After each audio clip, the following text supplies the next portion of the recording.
tout le monde parle en ce moment sur les réseaux sociaux. C'est l'affaire qui a ému, qui a indigné. Les internautes, ils se sont mobilisés avec le hashtag Je suis Shaima pour qu'une affaire de la sorte n'ait plus jamais lieu. Donc vous aurez compris, aujourd'hui on va parler de Shaima, 19 ans, brûlée et assassinée par un homme qui avait déjà tenté de l'agresser en 2016 lorsqu'elle n'avait que 15 ans. Shaima, c'est une jeune Algérienne de 19 ans, elle habite dans une banlieue près d'Alger. Le vendredi 2 octobre 2020, elle est envoyée par sa famille pour payer une facture de téléphone, mais elle ne rentrera jamais chez elle. En allant payer cette fameuse facture de téléphone, Shaima, elle voit un visage qu'elle connaît bien, elle le reconnaît immédiatement. C'est un homme qui avait tenté de l'agresser en 2016 alors qu'elle n'avait que 15 ans. Il avait tenté de l'agresser sexuellement. Shaima, elle prend peur directement, mais malheureusement c'est trop tard. L'homme la reconnaît, la force à le suivre. Selon les éléments qu'on a actuellement, il l'aurait forcé à monter sur sa moto avant de l'emmener près d'une station-service abandonnée. Shaima est tétanisée, elle n'est pas en mesure de se défendre. Elle va suivre l'homme. En 2016, elle avait évité l'agression, donc peut-être qu'elle a encore justement cet espoir-là que les choses se terminent peut-être aussi bien, on va dire, même si voilà, elle avait été quand même marquée par l'événement qui avait eu lieu en 2016, mais peut-être qu'elle a cet espoir de se dire que si elle fait ce que l'homme lui demande, tout se terminera pour le mieux. Malheureusement, ça n'a pas été le cas. L'homme va la violer, lui asséner de violents coups jusqu'à qu'elle perde connaissance et va la brûler vive. Shaima va donc mourir sous les coups de son bourreau. Shaima, elle va être recherchée quelques jours avant d'être retrouvée. On va avoir du mal à identifier son corps parce que son corps il est complètement carbonisé. Il est difficile de procéder au test et d'identifier formellement le corps de la jeune fille. Le vendredi 2 octobre, le corps de Shaima a été officiellement identifié. Lorsque le corps de Shaima est identifié, l'affaire elle gagne très rapidement les réseaux sociaux. Lorsque le corps de Shaima est identifié, l'affaire elle gagne très rapidement les réseaux sociaux. La photo de Shaima a inondé les posts Facebook, les posts Twitter, les posts Instagram aussi. L'affaire elle a pris une autre ampleur, une autre dimension. Le soutien à la famille a été en nombre, a été présent. Le hashtag Je suis Shaima sera même créé par les internautes. Pour eux, ce hashtag, il représente le fait qu'ils ne veulent pas que cette affaire elle reste impunie, que cette affaire elle tombe dans l'oubli, mais surtout qu'ils ne veulent pas qu'une telle affaire se reproduise. Donc vous l'aurez compris, l'affaire de Shaima elle a pris une autre dimension. Au début, les internautes ils voulaient lui rendre hommage, tout simplement. C'est une jeune fille de 19 ans qui a perdu la vie sous des conditions tout simplement horribles. Et au final, voilà, le hashtag Je suis Shaima, il a été créé afin que vraiment cette histoire elle prenne des proportions, que cette histoire elle soit jugée à sa juste valeur. Donc sur cette affaire, les internautes, certes, ils ont créé le hashtag Je suis Shaima, ils lui ont rendu hommage, mais il y a aussi eu beaucoup de spéculations, comme dans toute affaire. Donc les premières spéculations, elles ont été sur le fait qu'en 2016, Shaima, elle aurait été violée par cet homme, alors que non, c'était une tentative de viol, c'était une tentative d'agression. Donc certes, c'est tout aussi grave, mais voilà, il est important de donner les vrais faits, il est important de dire les vraies choses. Et Shaima, à l'époque, selon les premiers éléments, selon voilà, ce qui a été dit par sa famille et par sa mère, dont je vous mettrai le témoignage juste après, donc cet homme, il avait tenté d'agresser Shaima, donc on était sur une tentative et non sur une agression. Après, bien évidemment, nous gardons aussi la proportion de l'acte. Bien évidemment, ça reste tout aussi grave, une tentative d'agression et une agression, mais il est important aussi de donner les vrais faits.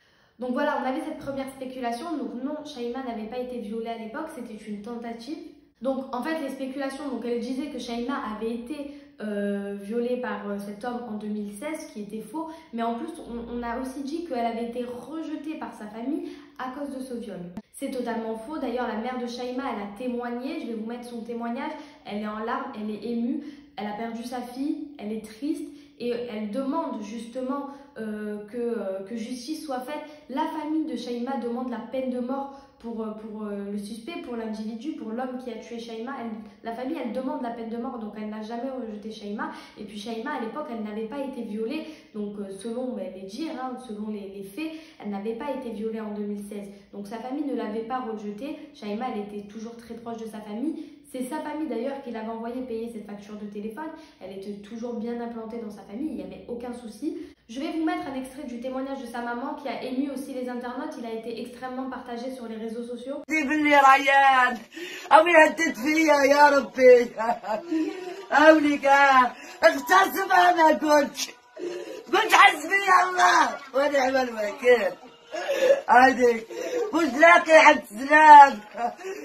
بوشلاك يا بتسلم يا ربي العزيز. عينك ابو الحكم. ابو الحكم. عندي قضية من 2016 وانا معاه. يا ربي. احلاش. Voilà, donc comme vous le voyez, la famille de Shaima, elle est dévastée, sa mère en particulier. D'ailleurs, la famille au complet demande la peine de mort pour l'individu qui a tué Shaima. Contre toute attente, le suspect s'est rendu donc à la police algérienne.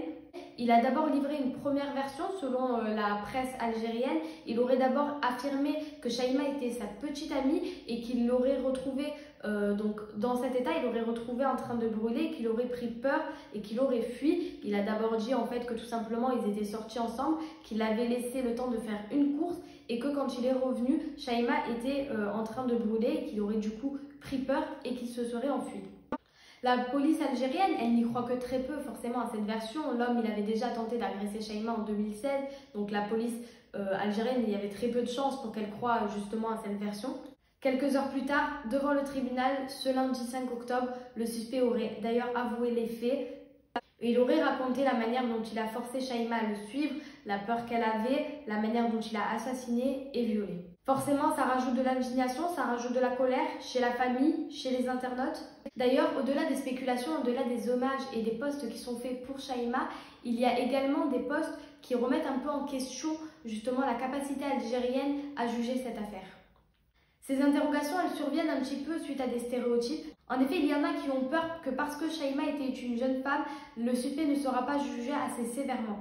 Donc les internautes, ils ont ces interrogations. Pourquoi? Parce qu'il y a aussi le stéréotype de la société algérienne qui ne prend pas assez en considération les femmes. Mais actuellement, le suspect il a été arrêté, il est en détention.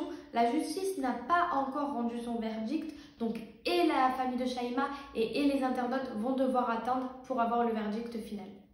Donc voilà, c'est tout pour l'affaire de Shaima. Cette affaire, bien évidemment, elle est très récente. Elle s'est passée ces derniers jours, malgré des faits antérieurs de tentatives d'agression. On n'a pas encore tous les éléments. Nous reviendrons donc sûrement prochainement sur cette affaire. Voilà, c'est tout pour aujourd'hui. Je vous souhaite une excellente soirée et on se retrouve très bientôt pour une nouvelle affaire. À très bientôt.